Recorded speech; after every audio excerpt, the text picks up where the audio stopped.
Code Vein 2 is the anime Elden Ring, and I have put 48 hours into this game, and I'm still not done with it. I've put nearly 50 hours into Code Vein 2, and it's the first massive game of 2026, and I say it's the anime Elden Ring because it is clear that they wanted to do their own Elden Ring take with this Soulslike. They went fully open world, and it is huge, way bigger than I ever thought it was going to be, which is something no one has ever said to me. Is it as great as Elden Ring, though? Well, no, but there is something that it does better than Elden Ring, and for me, that's the gameplay.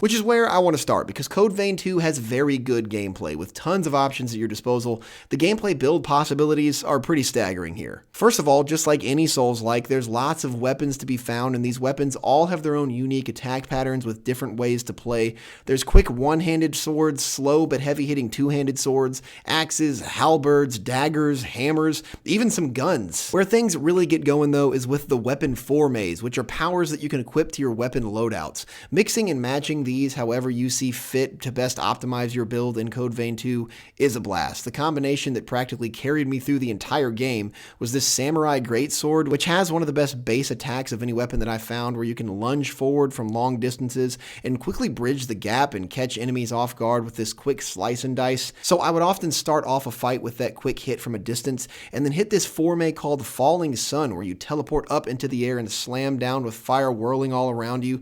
You can even use this Falling Sun ability defensively, as well as that teleport up into the air makes you invulnerable to damage for a split second. This move stun locks most enemies, which you can then follow up with a heavy attack that will often break their guard, which leaves them open for a finishing move that you can activate with your jail attack. And these jail attacks refill your blood gauge, which gives you the ability to cast these magic formay abilities. So then you can just rinse and repeat with this OP cycle that literally carried me through most of the game. Code Vein is based in a post-apocalyptic world where vampires or revenants are trying to restore the world back to order after the apocalyptic event known as the Resurgence unleashed grotesque monsters onto the planet.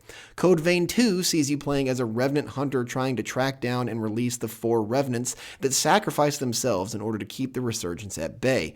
It's all a lot deeper than that, and honestly pretty convoluted with a whole bunch of lore jargon that's all a bit confusing. Code Vein 2 does a better job of presenting the story here than most Souls games, where there's full-blown cutscenes and a story to actually get invested in, but none of it is really that great. But as a revenant hunter, you are not naturally imbued with revenant powers, so you team up with a revenant named Lou. There's a device on your back that allows revenants to fuse with revenant hunters and imbue them with their powers. Like I said, convoluted, but it's fun, and the gameplay far outweighs the necessity of a good story here. So your jail ability is what you use as a revenant hunter to extract blood and transfuse it into your own body to be able to enjoy these sweet vampiric powers. Like I said, I found a build that was easily the most effective and mostly stuck with it throughout the game, but that's the beauty of the combat in Code Vein 2 and lots of other Souls games.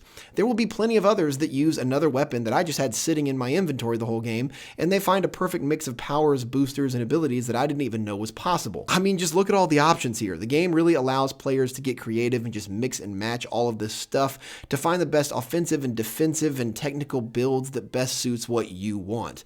However, you can never get too comfortable with one specific build. There will be some boss fights that you will struggle with if you don't switch it up. For example, this guy right here relied on quick and frenetic movement, and I eventually realized that a defensive shield that allows me to parry attacks would be best during this fight.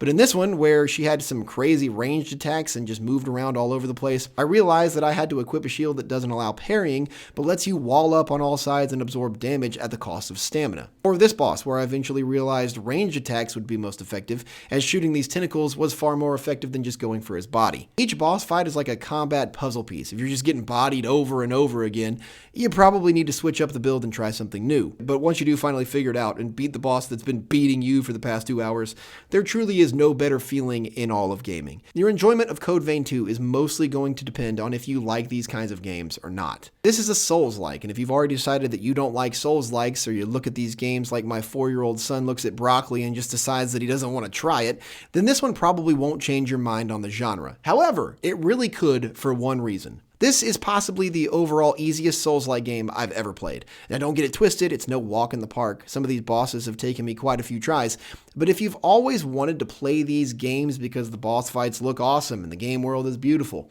I would honestly say Code Vein 2 is a fantastic place to start if you're usually deterred by these games because of their difficulty. As I've already stated, the gameplay options and focus on abilities naturally make this less demanding than something like Sekiro or First Berserker Kazan that focus on skill and timing. You also always have companions with you. This is a strictly single-player adventure, but the story is very Kingdom Hearts coded with an emphasis on friendship, where you'll build a cast of characters and you can travel with most of them by your side.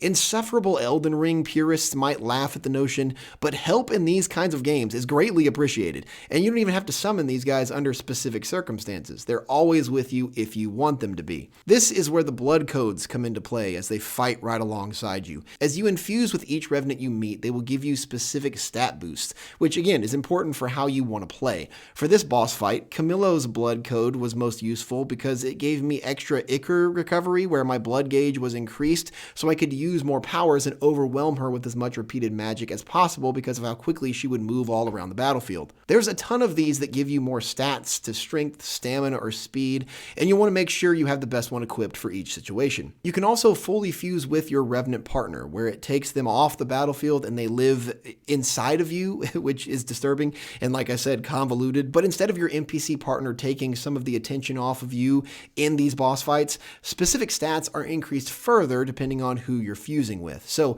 having one of these revenants fight alongside you might be more useful if you want the boss to have to pay attention to two enemies at once, or if you want to hit a little harder or move a little faster, you can take your revenant off of the battlefield and boost those abilities by infusing with them.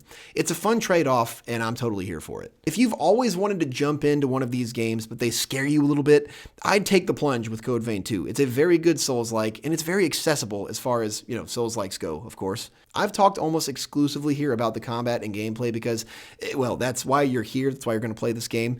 Code Vein 2 does have a more traditional story, though, and it's not hard to follow. It's just, like I've already said, convoluted and just really silly sometimes. It's as simple as that. But if you're into anime-style storytelling where goofy stuff like this happens because it's just fun, this Revenant Hunter here wants to join the chorus. Someone give him the test. That one there's no ordinary vagabond.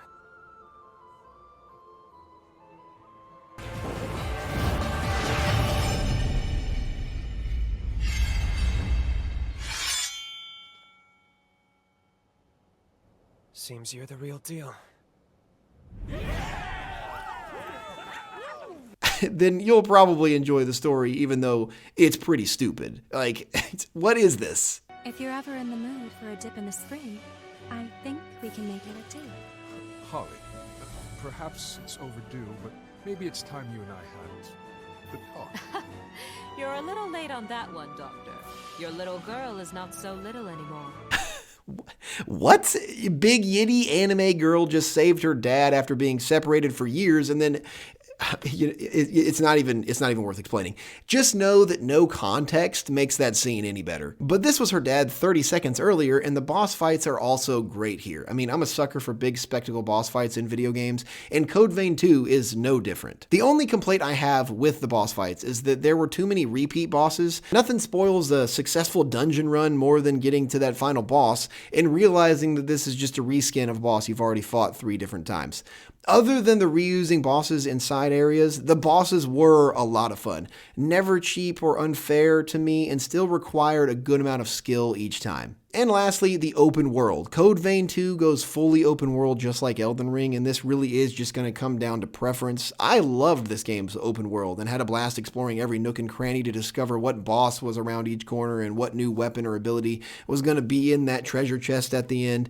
The open world is beautifully designed, and it's certainly not as breathtaking as Elden Ring, but I still found myself slow walking and panning the camera every chance I got just to take it all in. If you enjoy Souls-likes, I don't really see how it's possible to dislike Code Vein 2.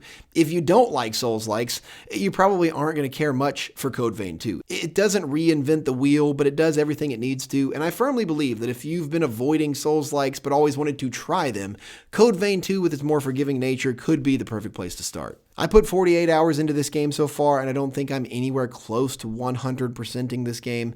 This could easily be a 100-hour experience, so if you're down, this is the first massive title of the year to really sink your teeth into.